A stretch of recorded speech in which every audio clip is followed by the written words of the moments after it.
পঞ্চম শ্রেণীর গণিত বইয়ের আজকের ভিডিওতে আমরা 57 পৃষ্ঠা নিয়ে আলোচনা করব। তো আমরা আগের ভিডিওগুলোতে এই ভগ্নাংশের যোগ কিভাবে করতে হয় সেটা শিখছি। তো আজকের ভিডিওতে আমরা ভগ্নাংশগুলোর বিয়োগ কিভাবে খুব সহজে করা যায় সেটা দেখব। তো এখানে প্রথমে দেখো যে ম্যাথটা দেওয়া আছে যে তোমার কাছে 2/3 লিটার দুধ রয়েছে, 2/3 লিটার। তো যা থেকে তুমি 1/4 লিটার দুধ পান করেছো, আর কত লিটার দুধ অবশিষ্ট রয়েছে। তো দেখো তোমার কাছে প্রথমে হচ্ছে দুধ ছিল 2/3 লিটার এই পরিমাণ। তো তুমি যেহেতু কিছু অংশ খেয়ে ফেলছো, যে 1/4 এই অংশটা খেয়ে ফেলছো, তার মানে কি এটা কমে গেছে। আর এখানে এই অবশিষ্ট দুধের পরিমাণ বের করতে হলে তাহলে মোট আগে যেটা ছিল সেটা থেকে তুমি যেটা খেয়ে ফেলছো সেটা যদি বিয়োগ করে দাও, তাহলে কিন্তু তোমার এই অবশিষ্ট দুধের পরিমাণটা তুমি পেয়ে যাবে। তো এটা আমরা গাণিতিক বাক্যের সাহায্যে খুব সহজে এভাবে করতে পারি। যে গাণিতিক বাক্য কি হবে, এই প্রথম যে দুধের পরিমাণ 2/3 সেটা বিয়োগ হচ্ছে যেটুকু তুমি পান করেছো, যে 1/4। তো এখন এটা থেকে এটা বিয়োগ করলে যেটা পাবো সেটাই হচ্ছে গাণিতিক বাক্যের সাহায্যে এইভাবে আমরা করে ফেলতে পারি। আর এই হিসাবটা যদি আমরা করতে চাই, দেখো এই 2/3 বিয়োগ হচ্ছে 1/4, এটা হচ্ছে সমহর বিশিষ্ট ভগ্নাংশ রূপান্তর করেও করা যায়, আবার সমহর বিশিষ্ট ভগ্নাংশ রূপান্তর না করেও কিন্তু এই বিয়োগ করা যায়, যোগের মতো একই নিয়ম। তো প্রথমে দেখি আমরা সমহর বিশিষ্ট ভগ্নাংশ রূপান্তর করে কিভাবে করতে হয়। দেখো এইখানে আছে 3, এখানে আছে 4। তো 3 আর 4-এর লসাগু আমাকে বের করতে হবে। সেটা পেলাম কত, 12। 3 4 12, যেহেতু একটা মৌলিক সংখ্যা আর আরেকটা হচ্ছে জোড় সংখ্যা, তো যেহেতু দুইটা সংখ্যাকে ভাগ করা যায় না কোনো সংখ্যা দিয়ে, কোনো মৌলিক সংখ্যা দিয়ে, এই কারণে এই 3 আর 4-এর গুণফল 12 হচ্ছে লসাগু। এখন সেই 12 আমি এখানে লিখলাম, প্রথমে এরকম একটা টান দিয়ে 12 লিখব। এখন এই 12 মিলানোর জন্য এই নিচের যে 3 আছে বা হর আছে, যে হরে যে 3 আছে, সেই 3কে কত দিয়ে গুণ করলে 12 হয়। 3কে যদি 4 দিয়ে গুণ করি 12 হয়। তাহলে নিচের হরকে যদি আমরা 4 দিয়ে গুণ করে 12 পাই, উপরের 2কেও 4 দিয়ে গুণ করতে হবে। তো 4 দুগুণী কত হবে, 8। একইভাবে বিয়োগ চিহ্ন দিয়ে এখানেও আমরা আছে 4, কিন্তু যেহেতু লসাগু 12 পাইছি, সেই 12 এখানে লিখলাম। 12 লেখার জন্য, মিলানোর জন্য এই 4কে কত দিয়ে গুণ করলে 12 হবে, 3 দিয়ে গুণ করলে 3 4 12। এখন নিচে যেহেতু 3 দিয়ে গুণ করতে, তো উপরে 1কেও 3 দিয়ে গুণ করবো, 3 অক্ষে 3। এখন এই দুইটা থেকে, হর থেকে একটা 12 আমি কমন নিলাম। তো এখন কমন নিলাম বা দুইটার যে লসাগু 12 এবং 12-র লসাগু সেটা এখানে লিখলাম 12। এখন এই 12 দিয়ে যদি এই 12কে ভাগ করি পাবো হচ্ছে 1। সেই 1 দিয়ে এই 8কে যদি আমরা গুণ করি তাহলে 8 অক্ষে 8। আবার এই 12 দিয়ে এই 12কে ভাগ করলে পাচ্ছি 1। সেই 1 দিয়ে যদি এই 3কে গুণ করি 3 অক্ষে 3। এখন 8 থেকে 3 বিয়োগ করলে আমরা পাচ্ছি কত, 5। আর নিচের 12 তো আছে, তাহলে অবশিষ্ট দুধের পরিমাণ কি, 5/12 লিটার। তো এটা সমহর বিশিষ্ট ভগ্নাংশে রূপান্তর যদি না করে আমি করতে চাই, সেটা কিভাবে করব সেটা একটু দেখো।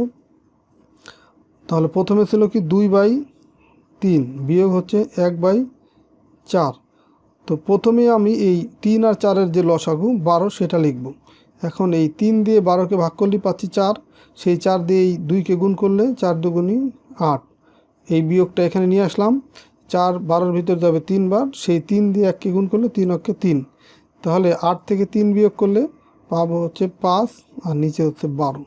দেখো তাহলে তুমি এইভাবে কিন্তু সমহর বিশিষ্ট ভগ্নাংশে রূপান্তর করলেও যে রেজাল্ট আসবে, সমহর বিশিষ্ট ভগ্নাংশে রূপান্তর না করেও যদি তুমি ভগ্নাংশের বিয়োগ করো একই উত্তর আসবে। তো এটাই হচ্ছে উত্তর।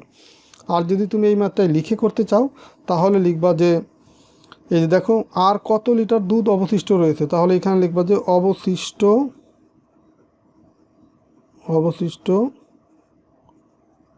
দুধের পরিমাণ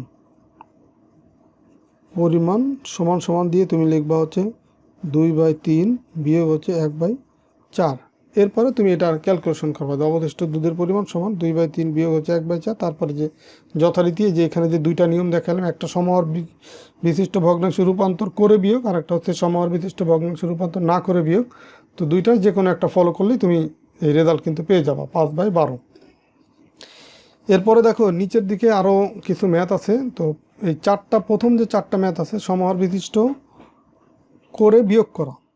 তো এখন সমহর বিশিষ্ট ভগ্নাংশে রূপান্তর করার নিয়ম কি, এই যে হর আছে এই দুইটা হরের লসাগু বের করতে হবে। তো 2 আর 3-এর লসাগু হচ্ছে, যেহেতু দুইটাই মৌলিক সংখ্যা, তাহলে এই দুইটার গুণফল হচ্ছে লসাগু। তো 2 আর 3-এর গুণফল হচ্ছে কত, 6। তো এইখানে লিখবো হচ্ছে 6। এখন এই 6 এখানে লিখলাম, কিন্তু এখানে আছে 2। তো 2কে কত দিয়ে গুণ করলে এই 6 হয়, 3 দিয়ে গুণ করলে 6 হয়। তো তার মানে কি এখানে 3 দিয়ে গুণ করলে আমি যেহেতু 6 পাচ্ছি, তো উপরের লবকেও 3 দিয়ে গুণ করতে হবে, 3 অক্ষে তাহলে 3 হবে। আবার এখানেও আমি লিখবো হচ্ছে 2 আর 3-এর লসাগু দিয়ে 6, সেই 6 লিখবো। আর এই 6 মিলানোর জন্য 3কে কত দিয়ে গুণ করতে হচ্ছে? 2 দিয়ে গুণ করতে হচ্ছে। 3 দুগুণই 6, তার মানে 2 দিয়ে গুণ করছি এই 3কে, তাহলে উপরের 1কেও 2 দিয়ে গুণ করতে হবে, 2 অক্ষে 2।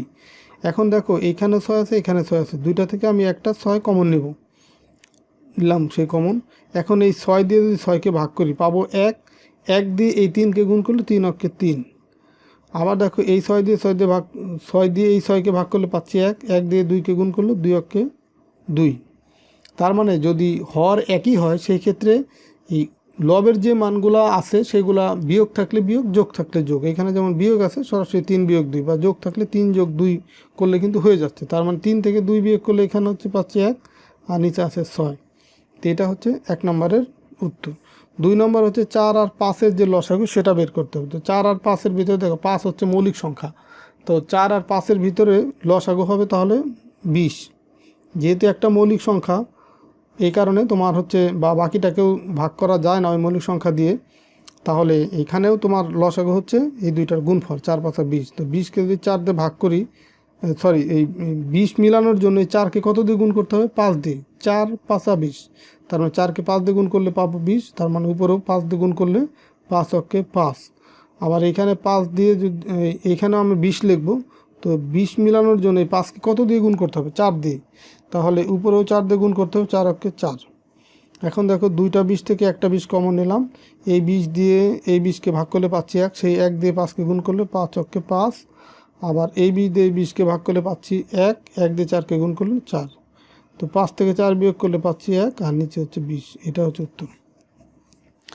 3 নম্বর ম্যাথটা দেখো, 3 আর 5-এর যে লসাগু সেটা হচ্ছে 15। 3 5 15, লিখলাম 15।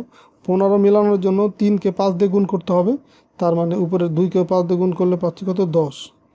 আবার দেখো এইখানে লিখবো হচ্ছে 15। কী কারণে 15 লিখলাম? যেহেতু 3 আর 5-এর লসাগু 15। এখন 5কে কত দিয়ে গুণ করলে 15 হয়? 3 দিয়ে, তাহলে উপরের 2কেও 3 দিয়ে গুণ করলে 3 দুগুণই 6। এখন একটা 15 আমি হচ্ছে কমন নিলাম, তাহলে যেহেতু দুইটা হর একই, তার মানে সরাসরি এই 10 থেকে 6 বিয়োগ করলেই হয়, অথবা তুমি ক্যালকুলেশন যদি এইভাবে বুঝিয়ে করো তাহলেও হবে। তো 10 থেকে 6 বিয়োগ করলে এখানে পাচ্ছে হচ্ছে 4, নিচে আছে 15। তো এটাই হচ্ছে উত্তর। এরপরে দেখো এখানে আরও 3টা ম্যাথ আছে, তো এই 3টা ম্যাথ আমি তোমাদের এইখানে পাশাপাশি এখানেই করে দিচ্ছি। 1 নম্বর যে ম্যাথটা ছিল দেখো, 3/8 বিয়োগ হচ্ছে 1/4, 1 নম্বরটা। তো এখন এটা হচ্ছে তোমার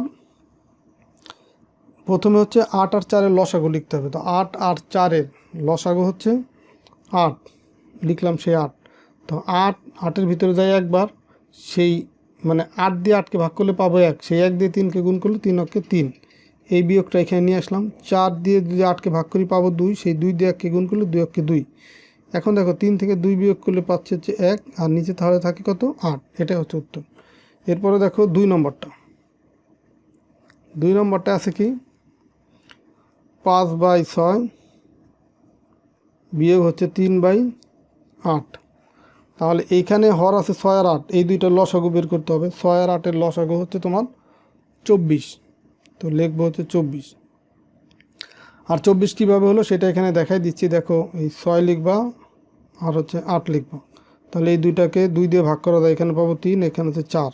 তার কিন্তু ভাগ করা যায় না। তাহলে দেখো এই দুইটা সংখ্যাকে ভাগ করা যে এরকম কোনো মৌলিক সংখ্যা কিন্তু আর নাই। এই কারণে এই 2 3 4-এর গুণফল হচ্ছে লসাগু। তাহলে এটা যদি গুণ করি 3 4 12, 12 দুগুণই হচ্ছে 24, সেই 24 দিয়ে এখানে লিখলাম। দেখো লসাগু 24 এখানে লিখলাম। তো এখন 24-এর ভিতরে 6 কয়বার যায়? 4 6 24, তার মানে 4 বার। সেই 4 দিয়ে যদি 20কে গুণ করি, 4 5 20, মানে 4 দিয়ে 5কে গুণ করলে 4 5 20। এই বিয়োগটা এখানে নিয়ে আসলাম। এখন দেখো 8 24-এর ভিতরে যা হচ্ছে 3 বার, সেই 3 3 8 24, সেই 3 দিয়ে 3কে গুণ করি, 3 3কে 9। এখন 20 থেকে যদি 9 বিয়োগ করি তাহলে এখানে পাবো হচ্ছে 11, আর নিচে হচ্ছে 24। এটাই হচ্ছে উত্তর। এরপরে দেখো 3 নম্বরটা এখানেই করে দিচ্ছি। 3 নম্বরটা এই 10 আর 15, এই দুইটার লসাগু কত? দেখো আমরা এখানে বের করি, 10 আর এখানে আছে 15। তো দেখো এটাকে দুইটাকে 5 দিয়ে ভাগ করা যায়। 2 দিয়ে যায় না, যেটা একটা বিজোড় সংখ্যা। 3 দিয়ে যায় না, কারণ এটা আবার জোড় সংখ্যা। 5 দিয়ে যায়, 5 দিয়ে যায়, তো লিখবো 5। 5 10-এর ভিতরে যাবে 2 বার, 15-এর ভিতরে যাবে 3 বার। আর কিন্তু ভাগ করা যায় না। তাহলে লসাগু কত হয়? এই 3 দুগুণী 6, 5 6 30। লসাগু হয় হচ্ছে 30।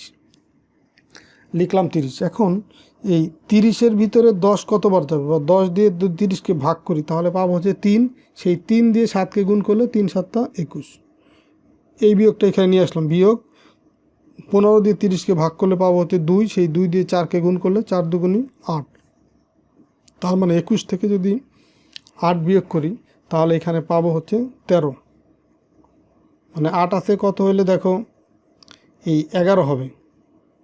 3 হলে হাতে আমার 1 আছে কত হলে 2 হবে, 1 হলে, তার মানে 13 পাচ্ছি। আর নিচে পাচ্ছি কত? 30। তাহলে উত্তর কত? 13/30। এটাই হচ্ছে উত্তর।